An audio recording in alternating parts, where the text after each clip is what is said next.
स्वरूपा विश्वब्रह्माण्डकलना काल्या विदग्धा पैन्दवासना तत्त्वादिका तत्त्वमयी तत्त्वमर्थस्वरूपिणी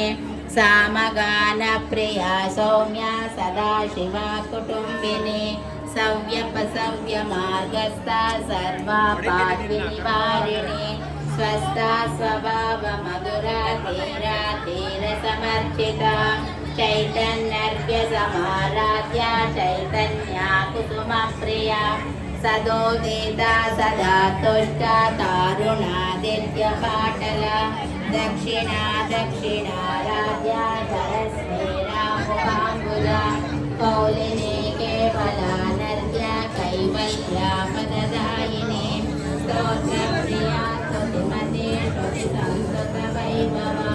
मनस्विनी मानवती महेशी मङ्गलाकृति ममाता जगद्धात्री विशालाक्षी विरागिनी प्रगल्भा परमोदारा परमोदा मनोमये व्योमकेशे विमानस्था भद्रिणी वामकेश्वरे पञ्चयज्ञप्रिया पञ्चप्रेतमञ्चादिशायिनी पञ्चमे पञ्चभूतेषे पञ्चसङ्ख्योपचारिणी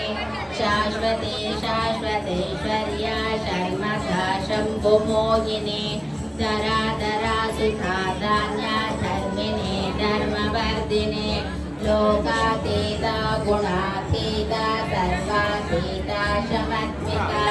बन्धुका कुसुमा प्रज्ञा बाला लीलविनोदिनी सुमङ्गले सुखकरे सुवैशाढ्या सुवासिने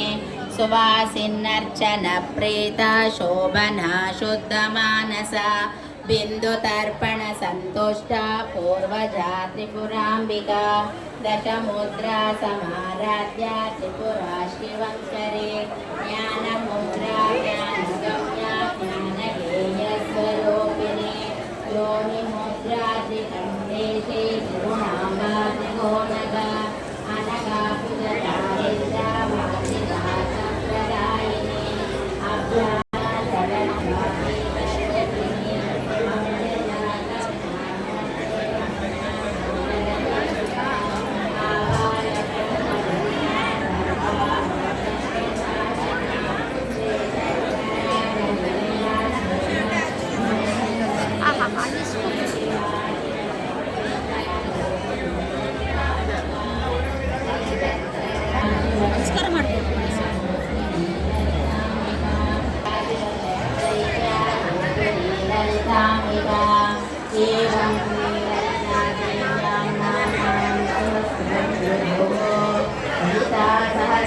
सहस्रनामस्तोत्रं सम्पूर्णम्